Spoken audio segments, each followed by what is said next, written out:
कोई भोग थोड़ी लगा पाएंगे। तो घर में उतने ही ठाकुर जी रखे जितनी सेवा बन जाए। जैसे हम तो इतना तक निषेध करते हैं कि कार्ड में ये भगवान की जो छवियां छपती हैं, जो नाम छपते हैं, नहीं छपने चाहिए। आप समय सारणी दे दीजिए ब्याह की। अब एक साधारण से अपने व्यापार चलाने के लिए थैलों में प्रभु की रूप छाप रहे हैं, प्रभु के नाम छाप रहे हैं, कैसे? उन तो नई छवि विराजमान कर ली, पुराने फेंक दिए। तो भगवान कभी प्रसन्न होंगे तुमको? क्या समझते? तुम्हारी पूजा से तुमने आदर ही नहीं किया। कि बहुत कट्टरता दिखाते हैं, बहुत भावना करते हो, अपने इष्ट का खुद अपमान कर रहे हैं, खुद अपने इष्ट का अपमान कर रहे हैं। ईशान सिंगला जी मोगा से। राधे राधे। राधे राधे गुरुदेव। गुरुदेव आपके चरणों में कोटि कोटि प्रणाम। महाराज जी, इनका प्रश्न है कि बहुत सारे लोग क्या होता है कि तोहफे आदि में प्रभु की मूर्तियां आदि दे देते हैं। क्या चीज?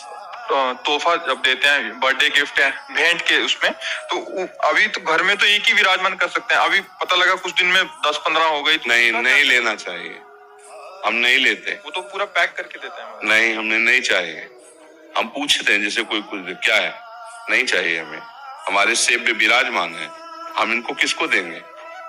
किसी को देना, अब वो क्या व्यवहार करेगा, लोग क्या व्यवहार करेगा? अच्छा, हम अपने ठाकुर की सेवा इतनी हमारी सेवा विराजमान है, अब हम सब विराजमान नहीं कर सकते। अलग अलग भाव से अलग अलग तो हम दर्शन कर लेते, प्रणाम कर लेते, उन्हीं को वापस कर देते कि भाई ठाकुर विराजमान का मतलब सेवा होनी चाहिए। अलमारी में थोड़ी ऐसे कि धूल पड़ रही है ऐसे नहीं विराज। मान लो कोई आपको भेंट दे रहा है, तो प्रणाम है, भेंट को गले लगाया, वापस दे दिया। कि हम इनको अपने घर में ले जा करके हमारे घर में विराजमान है, हम इनको 100 पीस की तरह नहीं रख सकते। जब ठाकुर आए तो उनकी आदर और सेवा होनी चाहिए। अब 50 ठाकुर रख लिए तो हम 50 को भोग थोड़ी लगा पाएंगे। तो घर में उतने ही ठाकुर जी रखे जितनी सेवा बन जाए, और प्रार्थना कर दे, फिर नहीं लेना चाहिए। हमारी राय है, नहीं लेना चाहिए।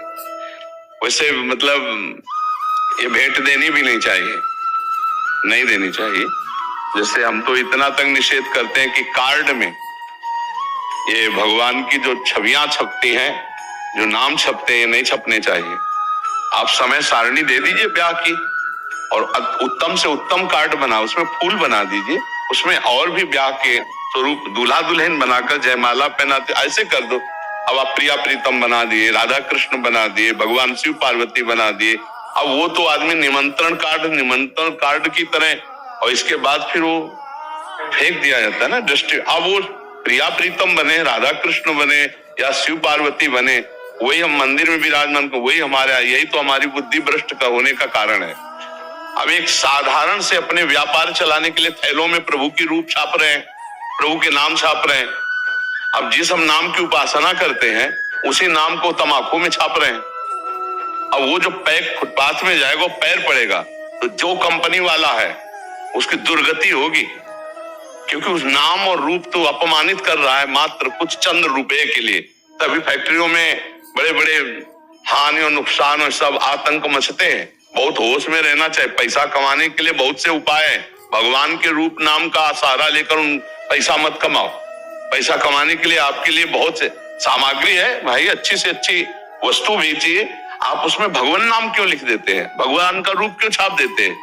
अब बंसी धारण किए हुए प्रभु एक थैला है, अब थैले को तो थैले की जगह में रखेगा ना। अब मान लो ऐसे थैला रखा, वहीं आप जूता पहने खड़े, तो अपराध नहीं लगेगा? आप कितना सम्मान करते हैं अपने प्रभु की छवियों का। इसीलिए तो हम सबकी बुद्धि भ्रष्ट हो जाती है। पोस्टर छपवा दिए, उसमें भगवान की भी छवि बनी हुई है और अपनी भी छवि बनी हुई है, गुरु भी बैठे, आचार्य भी बैठे, पोस्टर फाड़ के नाली में फेंक दिए गए, क्योंकि तुम धर्म के सूक्ष्म भाव को नहीं समझ रहे हो, तुम भगवान का अपमान कर रहे हो। हमें लगता नहीं लेना चाहिए और नहीं देना चाहिए। ऐसे थोड़ी कि भेंट में आप सबको प्रभु बांट रहे हैं, प्रभु के थैले बांट रहे हैं, वो भेंट को तरह लेगा, वो कोई भगवान मान के लेगा? हाँ, जिसकी श्रद्धा है तो जाओ, आप भेंट दो, जाके खरीदो जाके, और फिर लाओ और पद्धति से विराजमान करके उनकी सेवा करो। वो बात तो ठीक है। खिलवाड़ में भेंट देना थोड़ी है, ना भेंट देना चाहिए ना भेंट लेना चाहिए प्रभु के रूपों की। हाँ, अगर सेवा भावना तो फिर जरूर ले लेनी चाहिए, लेकिन घर में सबके ठाकुर विराजमान है, और वो कहाँ 50 जगह विराजमान करके भोग लगाएगा? वो अनादर ही तो होगा। अपने यहाँ देखो कितने स्वार्थी है। पूजा का समय आया तो गणेश लक्ष्मी जी खरीद लाए, पूजा की उनकी, उसके बाद कहाँ रहते हैं जानते हो? दरवाजे के किसी कोने में ऐसे, और फिर जाके किसी पीपल वृक्ष के नीचे ऐसे बैठे दिखाई देते हैं। हम कह रहे हैं कि अगर आपको तो ऐसी जगह सम्मान पूर्वक उनको पधराओ या उनको समाधिस्थ कर दो जहां उनका अपमान ना हो। वही धूल पड़ रही, वही तुम्हें शर्म नहीं आती कि वही भगवान है तुम्हारे जिनकी तुमने सिंहासन में बैठकर पूजा की थी, उन्हीं को उठा के तुम ऐसे नहीं। अगर उत्सव मना लिया तो फिर उनको समाधिस्थ या जल में समाधिस्थ कर दो या जल के आसपास पवित्र देश में गड्ढा करके और पुष्प आदि डाल करके समाधिस्थ कर दो, ऊपर से लेप कर दो। अपने इष्ट का सम्मान करना तो सीखे। ऐसे थोड़ी कि जितनी मन आई उतनी छवियां टांग ली। और जब मन आया छवि, एक हम जा रहे थे तो एक जगह मार्ग में इतने सुंदर प्रभु की छवि पड़ी थी, सीसा टूटा हुआ ऐसे उठाया, छाती से लगाया जाकर के उनको। तो अब ये भाव तो कैसे, उन तो नई छवि विराजमान कर ली, पुराने फेंक दिए। तो भगवान कभी प्रसन्न होंगे तुमको? क्या समझते, तुम्हारी पूजा से वो तुमने आदर ही नहीं किया। एक बार राधा बाबा गीता वाटिका में, तो यहाँ से वो घनश्याम ठाकुर गए हुए थे, बहुत बड़े महान संत भी हुए और रास करने में ठाकुर जी बनते थे, इसलिए उनको ठाकुर जी का। वो ऐसे अंगुली से लिख दिया ऐसे राधा रज में। बाबा वहां से निकले और बोले ठाकुर तुम्हारे, अब इस पर किसी का पैर पड़ेगा तो सारे पुण्य नष्ट हो जाएंगे। बाबा बैठ के पूरी रज झाड़ झाड़ के ऐसे कर और फिर तुलसी के घेरा में डाला, जहां बोले भूल कर भी जमीन में न रखना। देखो संत जन कितनी महिमा जानते हैं नाम की। अब वही नाम छपे हुए हैं, कितने ऐसे थैले, कितने ऐसी सामग्रियां जिनमें भगवान नाम छपे हुए हैं।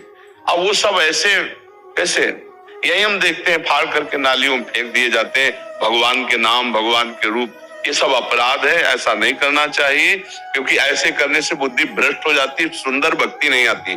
भक्ति के लिए उचित है कि जो हम विराजमान करें उनकी आराधना करें। और जब कभी ऐसा हो जाए कि हम दूसरे रूप में लेना चाहते हैं उनको, तो किसी पावन नदी, पावन सरोवर के तट पर जाकर रज खोदो और उनको समाधिस्थ कर दो, ऊपर से रज डाल दो। ऐसे खुला अपमान के लिए चौराहे पे मत रखो, किसी वृक्ष के नीचे मत रखो, ऐसा करना चाहिए। उनकी मानसिकता भी हम बता देते हैं, हमारे पास आते रहते हैं। उनकी मानसिकता रहती है कि अगर किसी पेपर पे हमने लिख दिया राधा, तो अभी सारा काम मंगल में होगा। अगर किसी कार्ड में छाप दिया राधा कृष्ण की छवि, तो सारा मंगल सारा अच्छा। तो मंगल किसे कहते जानते हो? जो वो नाम किसी के पैरों के नीचे पड़ेगा, उसका अपमान होगा तो तुम्हारा मंगल नष्ट हो जाएगा। जबान पे लिखो नाम राधा, हृदय पे धारण करो राधा, दिमाग में रखो राधा। ये गाड़ी में लिखने के लिए नहीं है, ये कार्डों में लिखने के लिए नहीं है, ऐसा नहीं है। मंगल भवन भगवान का नाम जबान पे रखना है। नाम जी है जप जागे जोगी, जबान पे रखना है, हृदय पे धारण करना है। प्रविश नगर कीजय सब काजा और हृदय राख कौशलपुर, यहाँ मंगल होता है। हृदय में तुम व्यभिचार और गंदी बातें रखो, कार्ड में लिख दो नाम, तो इससे मंगल होने वाला घोर अमंगल हो जाएगा। हृदय पे नाम रखो, हृदय से नाम का आदर करो। ये सब अज्ञानी जन जानते नहीं है, इससे मंगल होने वाला नहीं है। और मनमानी करके देख लो किसका मंगल हो रहा है। मनमानी करके देखो जो गुरुमुख है, जो संत आज्ञा पे, उसी का मंगल है। जो मनमानी आचरण करेगा कभी मंगल नहीं हो सकता। जिस नाम को हम सिंहासन में विराजमान करके भोग लगाते हैं, आरती करते हैं, चरणामृत पीते हैं, वही नाम अगर गाड़ी में लिख दिया, वही नाम आपने कार्डों में लिख दिया, क्या दशा होती है? आप विचार करके देखो। तो ये सब अज्ञानी जन है, मनमानी आचरण। हमारे धर्म में यही बड़ी बात है कि बहुत कट्टरता दिखाते हैं, बहुत भावना करते हो, अपने इष्ट का खुद अपमान कर रहे हैं, खुद अपने इष्ट का अपमान कर रहे हैं। श्री कृष्ण हमारे गुरु हैं, आचार्य हैं, हमारे प्रभु हैं, कहाँ ऐसा सम्मान हो रहा? तो हम लोग खुद अपने धर्म की हानि कर रहे हैं और धर्म की आड़ से अपनी वासनाओं की पूर्ति कर रहे हैं। इसीलिए हमारे अंदर धर्म का प्रभाव प्रकाशित नहीं हो रहा। वो सोच रहे मंगल हो रहे, ऐसे मंगल नहीं होता है। मंगल होता है तस्मात् शास्त्रम प्रमाणम ते कार्या कार्यो व्यवस्थितो।